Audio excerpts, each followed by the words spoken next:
right, if you just joined us, this is still Enterprise Friday from Enterprise Television. Let's go to our main conversation for today. The Nigerian government has found itself embroiled in yet another international legal squabble with a Chinese firm that this time could lead to the loss of no fewer than 3 of the aircraft in its presidential fleet. Well, that's really sad, given past experiences with the P&ID imbroglio, as well as other developments contracts that have left Nigeria with the short end of the stick, often orchestrated by fraudulent Nigerian government officials. On Thursday, the presidential candidate of the Labour Party in the 2023 elections, Peter Obi, weighed in on the latest episode with the Chinese company, describing the seizure of the 3 presidential jets by a French court as an international embarrassment to the country.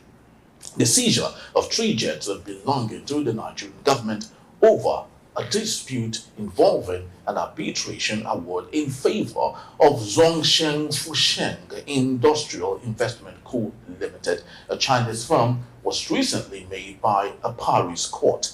The court ruled that the Chinese firm should use the 3 jets at the Paris Le Bourget and Basel Mulhouse International Airports as a security for its claim of 74,459,022 euros.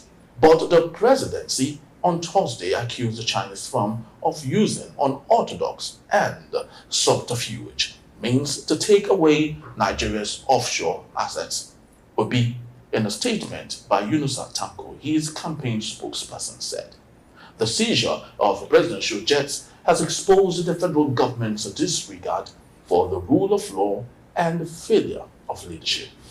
He added that the federal government's decision to proceed with the purchase of a new jet amidst the widespread criticism and severe economic struggles showed the insensitivity of President Bola Tinubu's administration to the plight of citizens. Ladies and gentlemen, there we have it. And stay with us in the studios to do justice to this. Thank you, gentlemen, for hanging on. Thank you very much. This is becoming a lot complex. I know, like 4 or 5 months ago, this particular issue, started coming up. But as of today, it is becoming complex and bigger than we had ever imagined. Emeka, please bring us up to speed. How did this start? Who made it worse?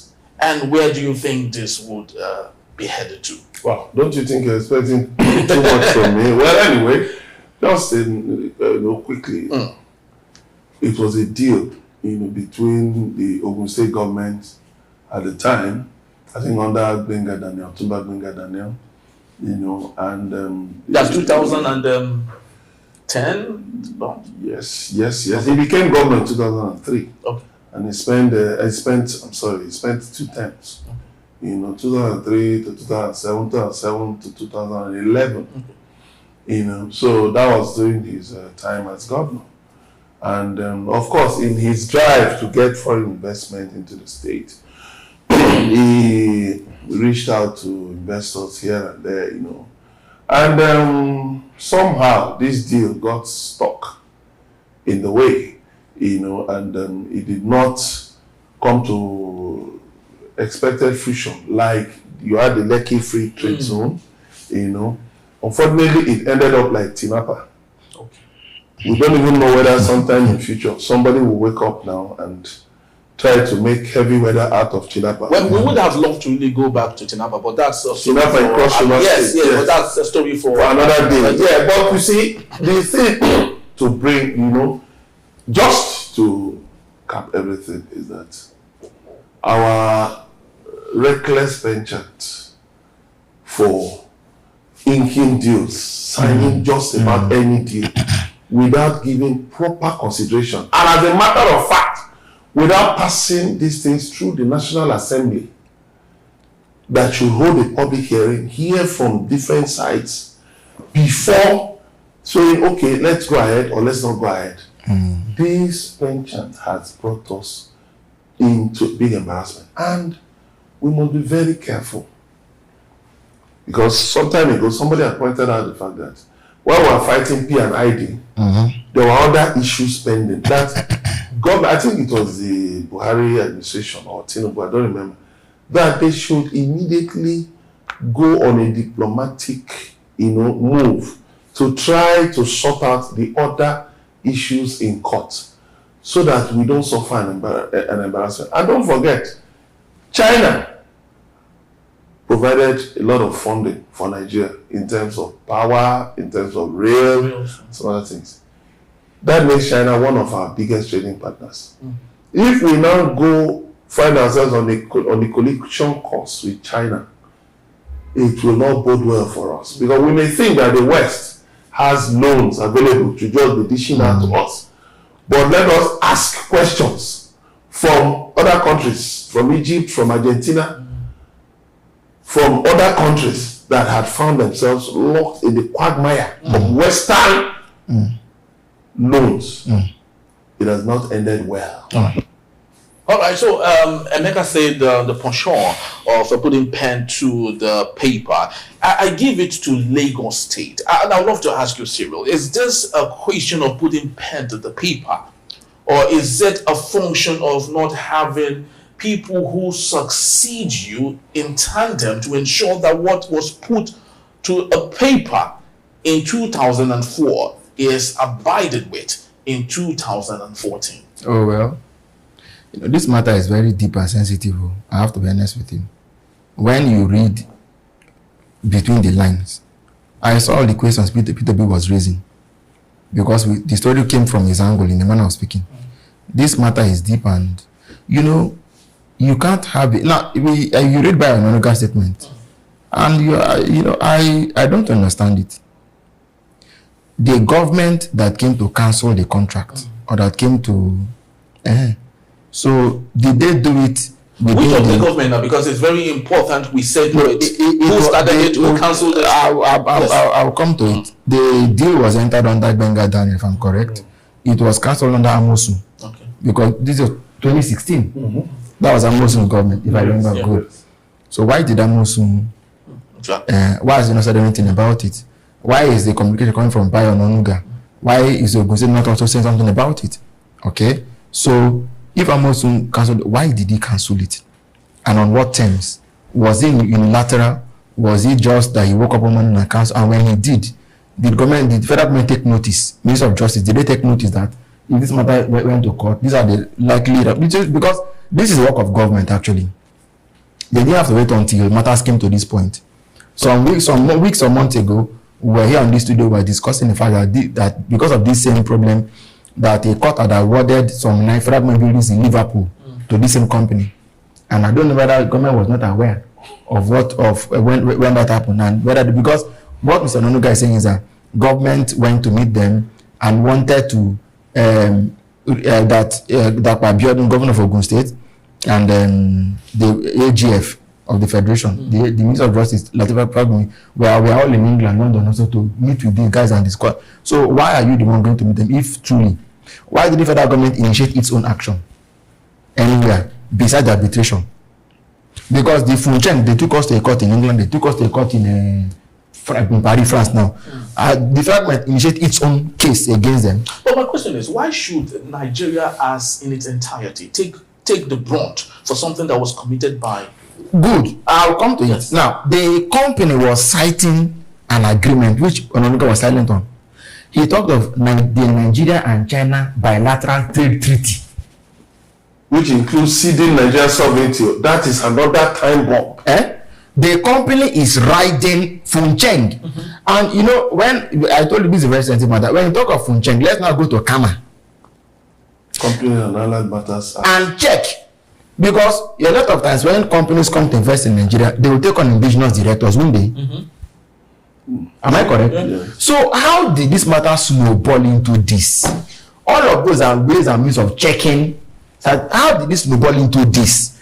And why did this Ogun State government cancel the contract? Because they claim we hear is that between when the deal was signed and when the governor cancelled it, that all that was at the site of the place was just a fence, a perimeter fence. Okay, it's fine.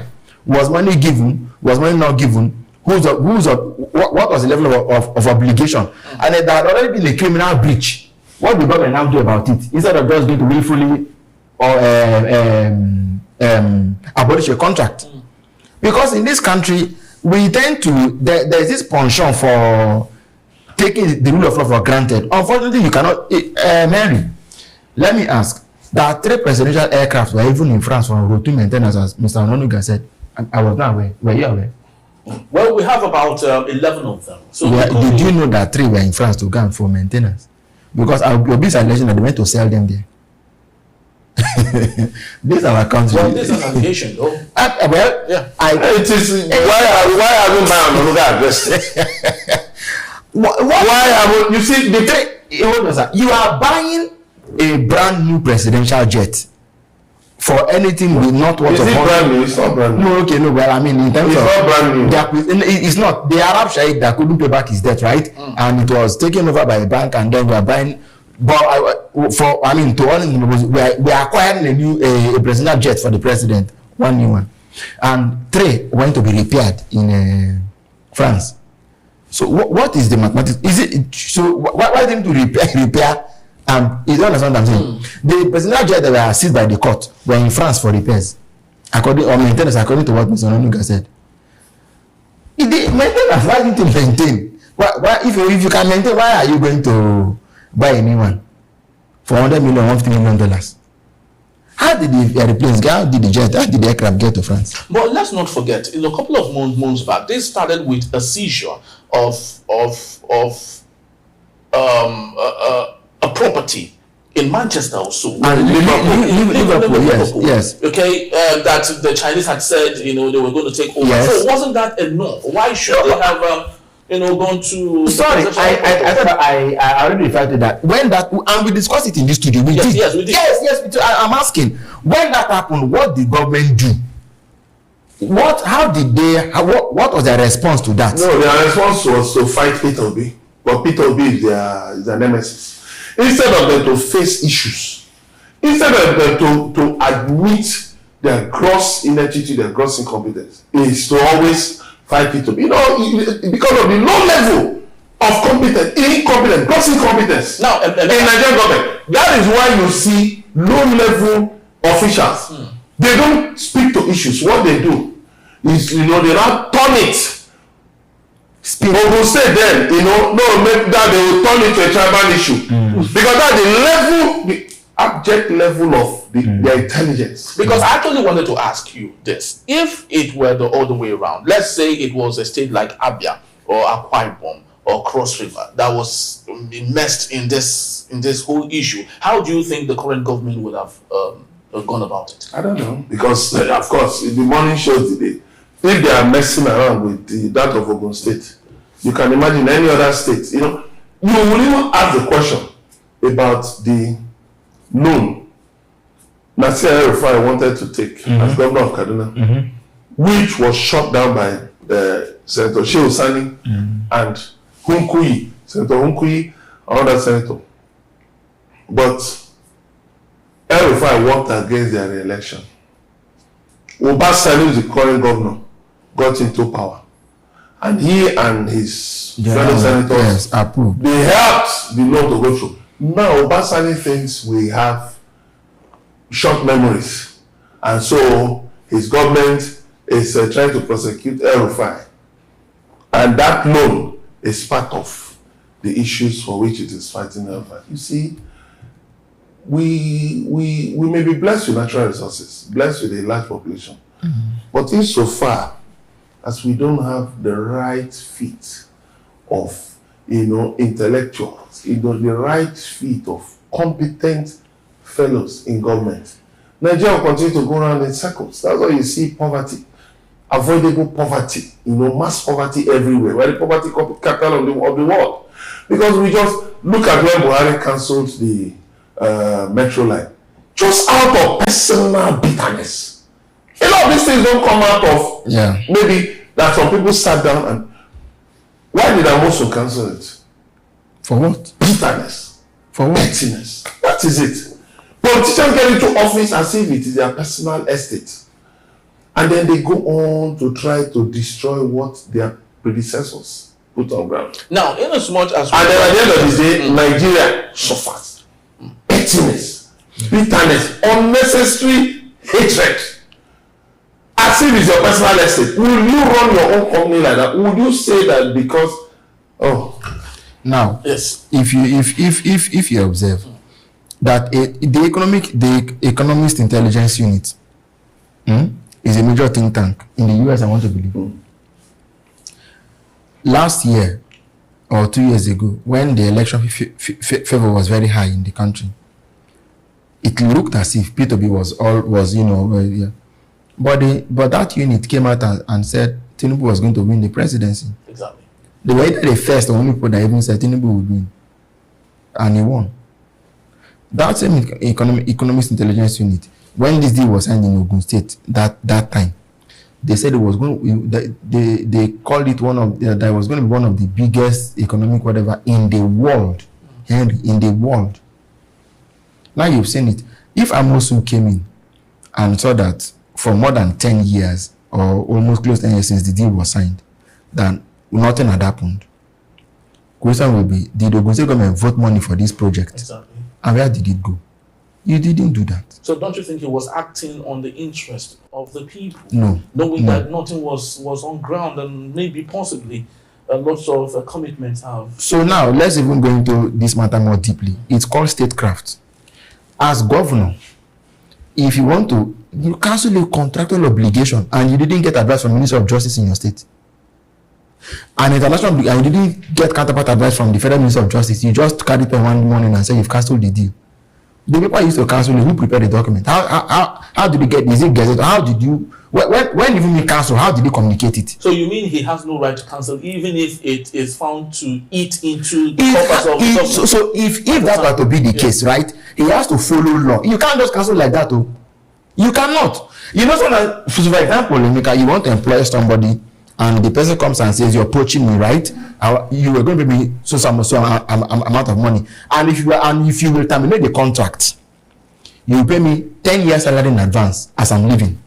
You get that kind of thing. So if you come and say, if you come and say this stuff is a total waste of space and human resources, contracts now, that's how it well, it's okay, sack me. But to sack me, this is the proviso.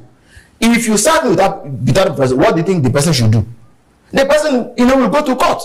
Now, if you went to Minister of Justice to say, "Come, this agreement doesn't look like what the people of Ogun State, and I want to cancel it," they will tell you, "Okay, if you want to cancel it, you have to allow us to write to their lawyers. Let's reach a settlement that will pay them half of the value. Then let's write an agreement and sign. If you do that, you pay the. How did I'm asking, how did the governor cancel it? Who advised him? Now, while we are, brainstorming and analyzing why Governor Amosu, cancelled it and so on and so forth, let's not, of course, forget the tendencies of some Chinese business people, the tendency of them really not doing and working in line with what it should be. A very classic example. Let's take a look at the Shagori Group, for example, owners of Eco Atlantic, Eco Hotel, and so on. So why do you think that worked for such a conglomerate? And is it a function of the government in Lagos State doing due diligence and ensuring that successive government followed suit? Or is it what actually do you think made the Shagori Group successful in all of its assets and investments? Well, we can't say it's successful because we have not opened the books. The searchlight has not been bent, so we cannot, we cannot. The proper management of a hotel is a testament. So. When you say the proper management, it's subjective, because to what extent? Yes, Eco Hotel and all of that. Yeah, they've been successful brands and all of that. Fine. But you know what? A forensic audit of that success has not been carried out by an independent party. So let's just let sleeping dogs lie. Now, okay. So the issue is this. You see, one of the things they've been able to do in Lagos State, over the years, is that they've been able to guard foreign investments jealously in such a way that there has been a continuum. You know, even when it appeared as if along the line, Ambode, Governor Akinwumi Ambode, you know, was accused of trying to abandon projects by his predecessor, the Babatunde Raji Fashola. You know, somehow they were able to manage that and bring that, you know, so somehow, that's why you see Lekki Free Trade Zone, you know, you see the Dangote Refinery, Dangote Petrochemicals, now you have the Lekki Deep Sea Port, you have the Eco Atlantic 1, you are now talking about the Eco Atlantic 2, you have the proposed Lekki Airport, and on and on and on. At least they've been able to jealously guard, you know, the investment, despite all they talk about, you know, shenanigans and all of that. That's a story that will, you know, come in its own time. But you see, in other states, this has not been, well, these are not replicated in a number of other states. We're talking of Ogun State. This is just one. If we decide to do a forensic audit of all the agreements that state governments have entered into in the last 25 years, I believe we will see enough to make even Tinubu himself personally embarrassed.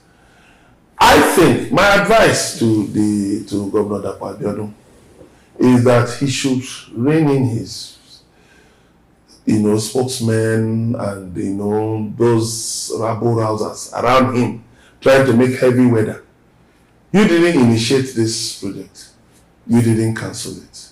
Yes, you're the governor of Ogun State. I agree. No doubt about that. But don't go headlong into the matter. Don't take total culpability for it. Are you sure Why? that's not one of the virtues of a good leader? Taking ownership and ensuring that you bring it to. There are, like Cyril said, there are deeper and wider implications. I'm not saying you will deny it. It actually happened. But what needs to be done now is this: find a way. Instead of fighting P2B and extending it to its ethnic nationality, find a way to sort things out. Because you are there, you were served with papers when this matter went to court. You were served with the papers, but you did nothing until they took action on it. Find a way to sort it out. And this reference to is a fraud. Yeah, it's a fraud. By this set of people, with all that has been going around, you know, concerning this government. I mean, he who comes to equity must come with clean hands. So, Labak, you wanted to say something about the Shagori? Yes, the Shagoris are Nigerians, actually. They are Nigerians? Yes, they are. Well, according to what I have here, Shagori Group is owned by Gilbert and Ronald Shagori, founded C&C Construction in the late 1970s. No. The Shagoris are Nigerian Lebanese. Oh, okay. Their parents migrated here. Yes, so they're Nigerian Lebanese businessmen, right? So somehow their business takes the tenor of an indigenous. You see, they're able to come into this Zhongshan that you're talking about. I hope I got the name right. The Chinese, sometimes their just job is looking for this kind of things that run holo.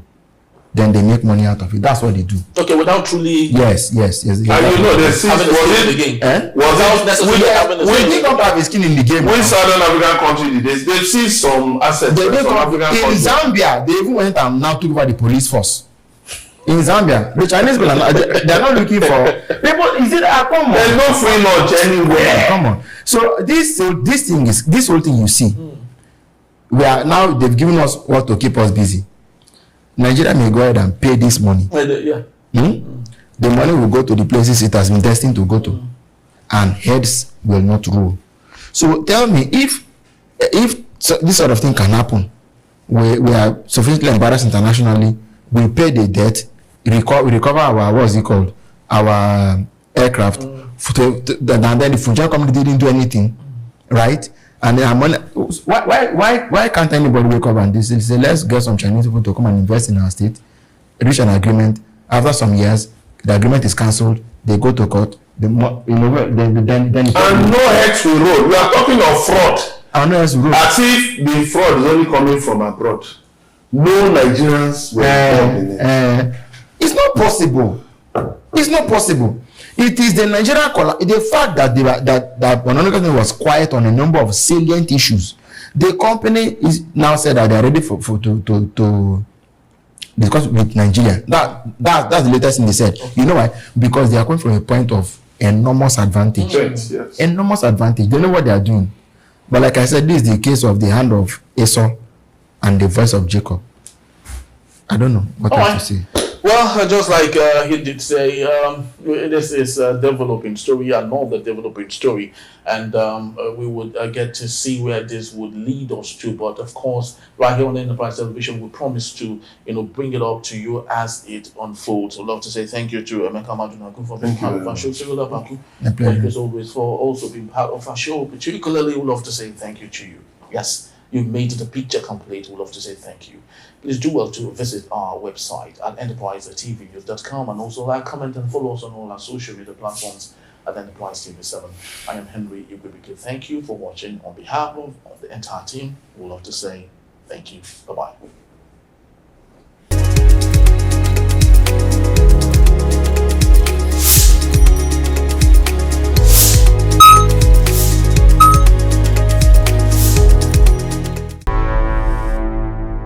Enterprise TV, a tradition of truth.